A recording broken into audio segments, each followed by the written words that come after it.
Welcome, everybody. I am thrilled to see everyone today and have Dr. Virginia Chang with us. Today's presentation is titled A Compassionate and Practical Way to Approach End of Life Planning for You and Your Loved Ones. Dr. Virginia Chang is a well known member of our community within, I hope everybody has joined her previous presentations or know her from our behavioral health program. She recently published a book, which I'm thrilled to have. And so the description of today's talk is join us for a talk with end of life doula Dr. Virginia Chang as she discusses her new book in preparing for end of life for dummies. End of life can be daunting, daunting, intimidating, and even scary phase, but it doesn't have to overwhelm you. You have the power to make decisions about your future that help secure the well-being of your loved ones and bring a sense of comfort. And that's a great thing. In preparing for end of life for dummies, certified end of life doula Virginia Chang offers a positive and meaningful approach to end of life planning that help you make the most of the time you and your loved ones are granted. She'll walk you through the specific actions and decisions you can talk to arrange for the selection of a healthcare team, organize and make choices about your funeral and burial options, and ensure you've got the mental, physical, and emotional and spiritual support you need to help guide you through this process. So it was interesting the way that we ended up having Virginia join us was that a member of our community told a mentor, no one tells you how to die, were those words. And I thought, well, I know Virginia does, and Virginia helps. And so I reached out to Virginia, and she said, coincidentally, I actually just wrote a book. And it kind of fell right into the right pieces. So, Virginia, I am thrilled to have you. I'm going to turn the floor over to you, and thank you. Hello, everybody. I think I do see some familiar faces and from past workshops and talks that I've given with the Women to Women. And if so, welcome back. And if you're new to hearing me speak, then welcome. And I'm really excited that you're brave enough to come and that you're interested and curious and you'd like to learn about what end of life could be like. So thank you so much. Um, so I do have a little t of a talk prepared. It's I'm not going into go into so much detail. I hope that if you really want details, you're going to have to read my book.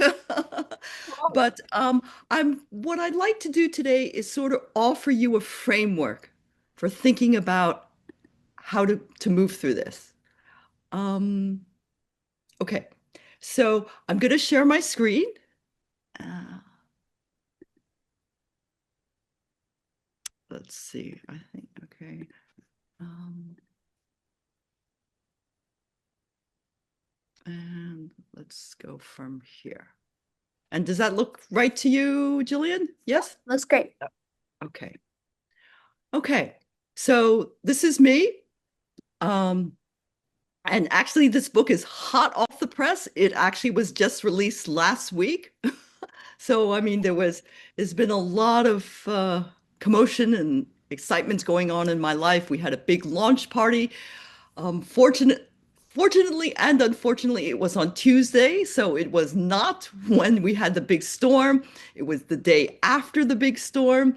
So it was a beautiful, cold, blue sky day, but there was a lot of snow on the ground, and um, lots of people didn't come, but actually, a lot of people did brave the conditions, and it was a really wonderful day for me.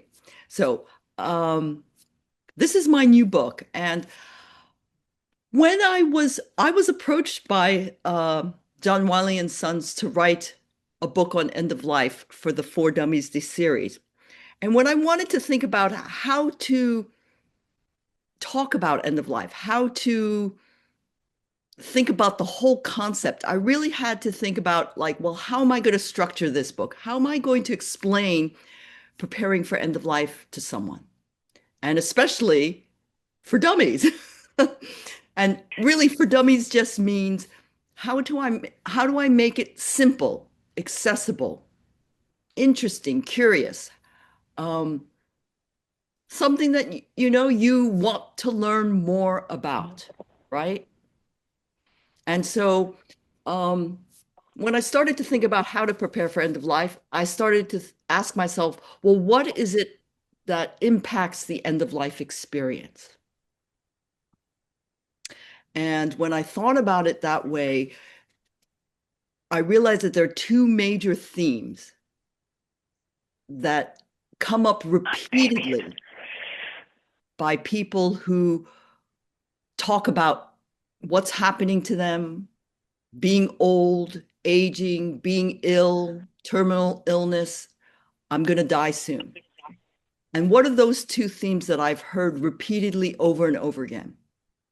One is pain and suffering, and the second is care. And care in a pretty broad sense. Jillian, maybe you can mute that. Great phone. So, care in a pretty broad sense in terms of like who's caring for you, like your care system. What does care look like? How do you care for yourself as you move through this? Um, how do you continue to care for yourself? How do you continue to care for others? So, um, these were two really broad themes. And so I decided that I would tackle these two themes. And when I put it in that framework, what I realized that when we look at pain and suffering at end of life, this has already been thoroughly addressed by Dame Cicely Saunders, who is actually considered the founder of the modern hospice movement. And she did most of her work in the 1960s in England, just in South London.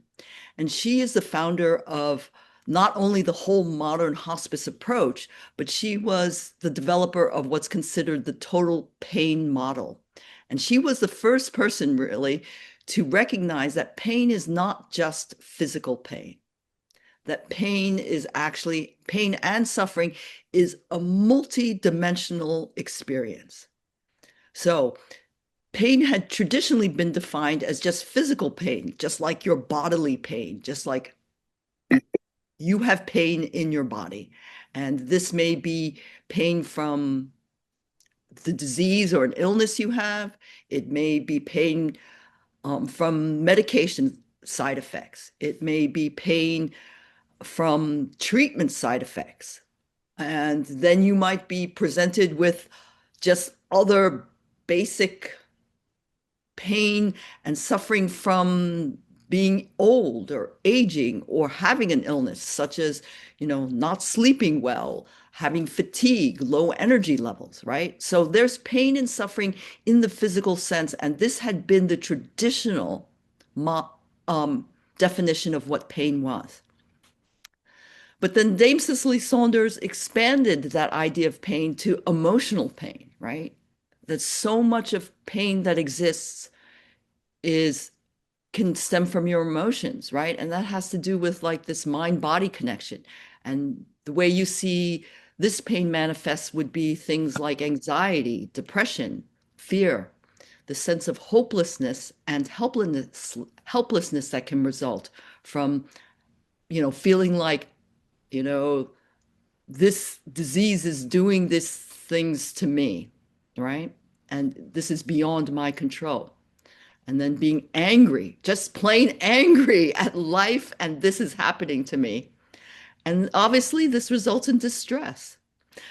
And I recognize these are hard topics that I'm talking about. So if this is really hard for you guys to hear, I completely understand if you want to like take a moment, pause, you want to go off camera, and it's okay if you even want to get a tissue and if you cry, no worries, okay?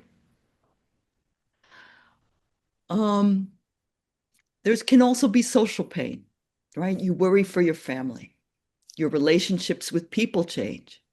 There's loss of roles. You may stop working, right? You um, question like your role in your family. Are you able to be a provider? You might have financial concerns. And then, of course, one that we see as an epidemic in our society is the loneliness and the isolation of the experience, right? This can result in pain. And lastly, I want to address spiritual pain, right? Spiritual pain are questions of like, why me? Why is this happening to me? I'm sure many of you have asked yourselves this question. Um, if you are a person of faith, you might have anger at your God or at God.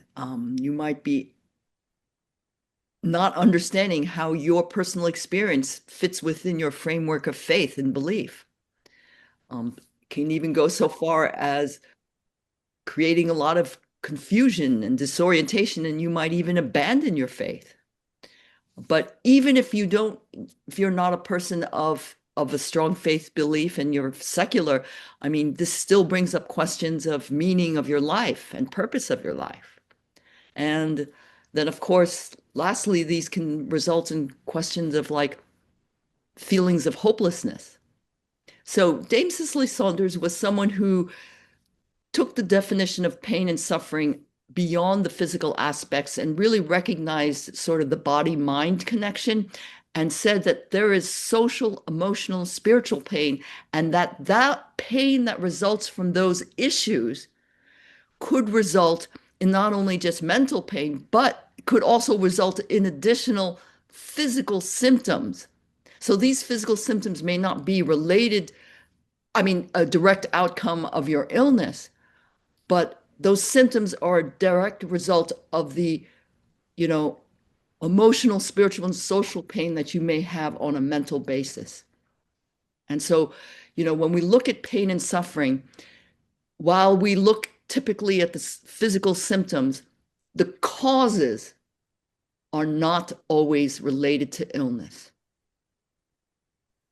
Okay, so that's the one major theme, which I'm sure relates like a lot to a lot of you about this concept of you think about pain and suffering at end of life. For the next theme that I wanted to introduce to you about care, I want to introduce this topic by reading to you a passage in my book, and I think you'll find it uh, quite a good introduction. So I'm sure nobody else has it, but Jillian, if you're curious, it's going to be on page 188. And it's called I Love Myself.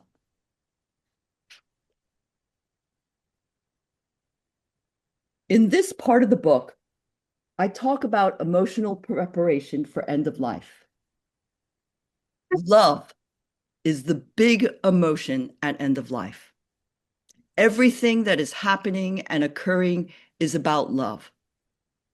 It may be unspoken, but it's all about love. You don't want to die because you love life so much. You worry about your family because you love them so much. You love the person you used to be, but not enough the person you have become. You don't realize that when your loved ones encourage you to eat, move, or pray, it is because they love you too much and are afraid of your death. You are embarrassed by all the help and care you need, rather than accepting it as an expression of love from others. Everything is about love. Know that you deserve all the care and love you have received in life and will receive at end of life. To know that you deserve it, you must feel worthy of receiving it.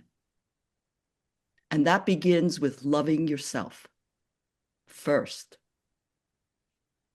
When we love ourselves, we not only love to give, but receiving love is also much easier. Loving ourselves comes from a place of wholeness. We see ourselves, others, and the world around us with a sense of peace, contentment, and love. The other good reason to love yourself is at end of life, you start spending so much more time with yourself.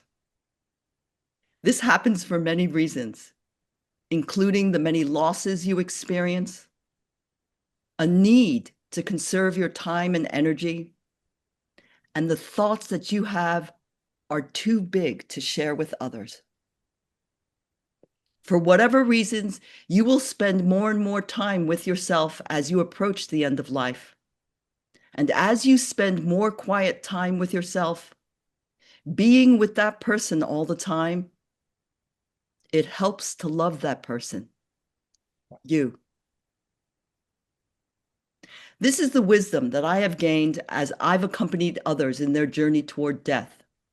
I see some people struggle while others are more serene. I see some people who are not comfortable in the quiet space at the end of life, while others are content. One of the things that I've discovered is that when you have to spend so much time with yourself, you have to like who you are.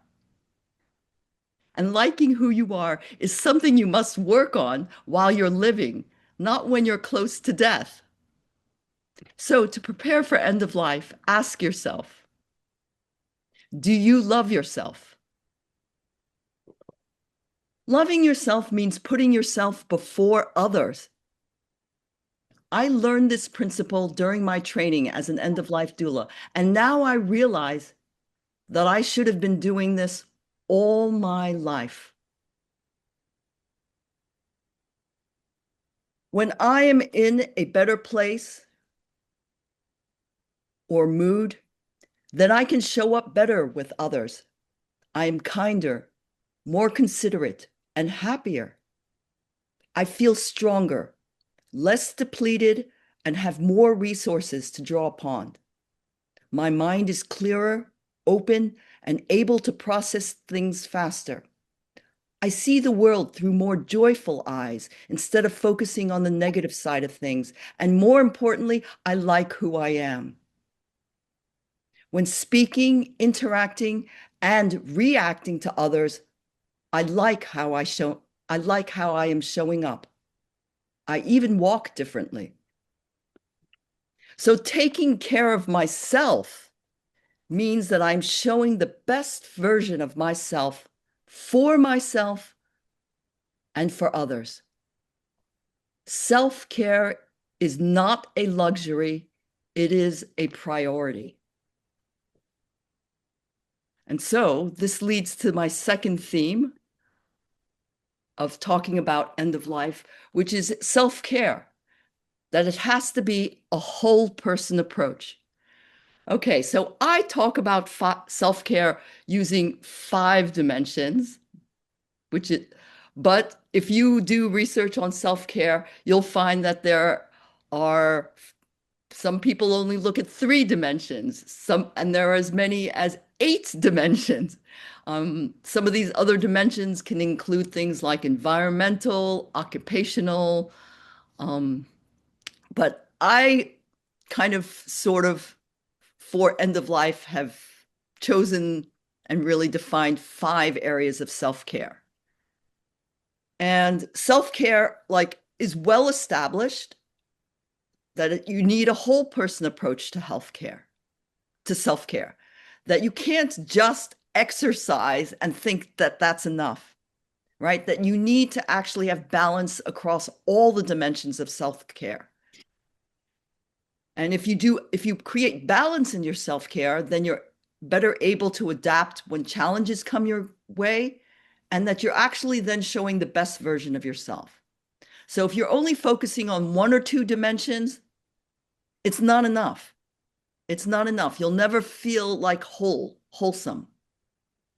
So I'll just go over the sort of what I define as the 5 areas of self-care. Physical self-care. I mean, many of these things you're probably very familiar and aware of, which are like sleep, exercise, nutrition, hydration, taking care of your health, going to the doctors regularly.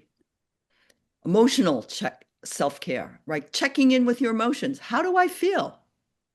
And then processing your emotions after you like are aware. Also having outlets for healthy expressions. Like, do you have safe people to talk about how you're feeling?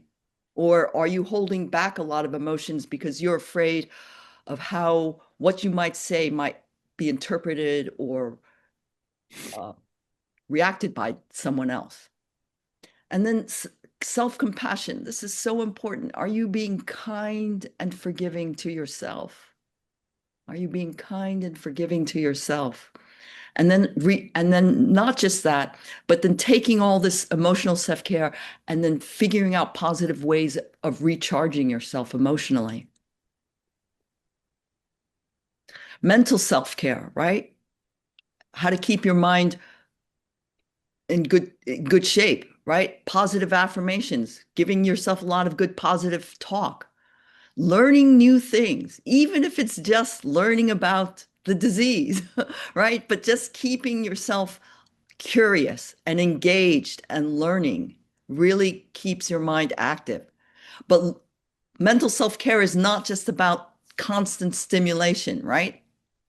This is, we all know this from like this digital online world we live in. You need to give yourself downtime, right? And just allow your mind to rest and relax. And so this can be things like, meditation, prayer, quiet time.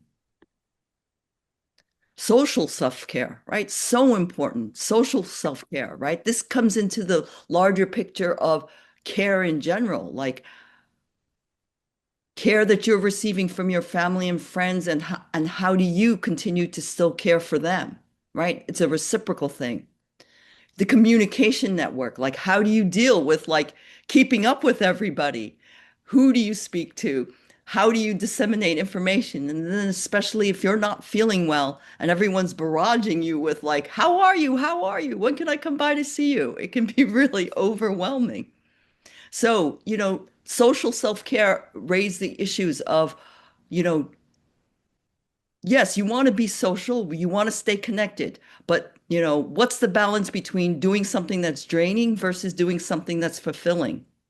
And that means you've got to have good social boundaries, but you also have to meet some of your needs as well, right? So these are all questions that come up in like trying to give yourself good self-care. And lastly, spiritual self-care. This is important. And this spiritual self-care is not religion, although for some people, religion is the vehicle through which they explore and maintain their spirituality. But spiritual self-care is things like, having meaning in your life, feeling a sense of purpose, and staying connected to your own spiritual practices, whatever they may be, whether they be personal or community-oriented practices, staying connected to those things and then making sure that you've got that spiritual support. And this usually means community and staying connected to the people of similar faiths or similar beliefs. So this, for those who are part of religious communities, that's pretty obvious. Like if you go to a church, you have a lot of faith people around you, and they're often built-in networks for helping people in need. But if you're just like a spiritual person and maybe your connection is with nature, like how do you stay connected to those things, right? And so this is really important. You can't just like, which ends up happening to a lot of people, like you end up just being in your bedroom or your home all the time, and you lose your connection to your spiritual practice. So I realized that pain and suffering and self-care, which I found were two themes that came up very often when people talk about end of lives, have already been well researched, established, discussed, experienced as multidimensional experiences as a whole person approach. But I realized that for end of life, nobody was doing a whole person approach. And so I decided to approach preparing for end of life using a whole person approach and taking a lot of my approach to preparing for end of life based upon a lot of the subjects and topics and issues that arise out of pain and suffering and self-care, addressing, discussing, and offering ways to deal with it. So um, I put preparing for end of life as a whole person approach. And I looked at physical, emotional, social, spiritual. And this is my definition. This is not something that exists out there. This is kind of like my approach. And that was a great thing about writing this book was I did have an approach to end of life, but I was never able to quite formalize it and verbalize it as well as I do now. So, physical preparation to me is where we tend to emphasize what end of life is, like end of life preparation is. But actually, like physical preparation is in fact is only one of many components of being prepared for end of life. So um, I put in things like obviously the legal paperwork, which is the estate planning and the advanced care planning. I mean, I can't tell you how many people say to me, I have a will, so I'm prepared for dying. I'm like, wow, you think because you have a will that now you're prepared for dying? I mean, that is such a tiny part of like, first, that's a tiny part of just the legal paperwork. And that's the tiny part of all of physical preparation. And then physical preparation is only one of four components of preparing for end of life. That is so little. So um, there is a huge amount of legal paperwork that needs to be done if you're interested in trying to ensure the kind of end of life you want. I also put medical decision making and learning about your healthcare team into physical preparation, as well as pre-death planning. So, what is pre-death planning? Pre-death planning are things like if you wanted to have a living celebration or before, a living celebration of life, or another way it's also been called is like a living funeral. Um, as well as what are the things you need to consider before pre-death planning is like how you want to die, maybe vigil planning, as well as do you want to have a natural death or a planned death? And obviously, if you're here in New York State, you probably know that Governor Hochul just signed the Medical Aid in Dying Act a couple of weeks ago. So that is an option now for people who live in New York State, right? So that would be considered a pre-death planning thing. Post-death planning are things like, yes, even if it's post-death, you still want to plan for them if you wish, because then you get to choose what you want, which would be things like, do you want to do you want a funeral? Do you want a cremation? Where do you want your body to lie and rest? Do you want to donate your organs? How do you want to be remembered? Do you want to have a memorial? How do you want people to remember you? So that's things like pre-death, post-death planning. Emotional preparation. Well, emotional preparation really comes out about addressing a lot of those pain and suffering issues and what you need to do to take care of those emotions. So things like fear, loss, sadness, regrets, guilt, shame, having a sense of low self-worth and self-image about what's happening to you, as well as how to instill more good self-care and love into your life. Social preparation, super important for end of life. You really need to think of end of life is not something you do alone. For all of human history, end of life, death, and dying were a community events. And I am fortunate to say that I think our society in general is moving back towards that model. So that's good news for all of us. Um, that really preparation in a social way is about community care. It's about having a support network. It's learning about how to ask for help. It's about fostering, maintaining, sustaining your relationships, staying connected, and then like how do you want to be remembered by people, right? And lastly, the spiritual preparation. Again, spiritual preparation affects so much about how you may feel grounded and centered through an end of life experience. So, you really need to look at making sure that you're not in spiritual distress, staying connected with your spiritual community as well as your practices, and then learn about like sort of the frame of mind that one that many often take in order to give themselves sort of a peaceful, contented end of life experience. And these are concepts that are universal to everyone, but they are rooted in the religion of Buddhism. So, if you want to know more about it, there's a lot written in Buddhism, but you don't have to be a Buddhist to practice them. As the 14th Dalai Lama recently said, um, don't take what you learn from Buddhism to be a Buddhist. Take what you learn from Buddhism to be a better what you already are. And I love that. So, obviously, as you can see, there's so much that can be involved in preparing for end of life. Um, and hopefully you just begin and you begin with what you feel are your most highest priorities, your needs, what you feel that you can accomplish. And what I often have said and I've written about is that even if you are not fully prepared, it is making the effort towards preparing that counts in the experience.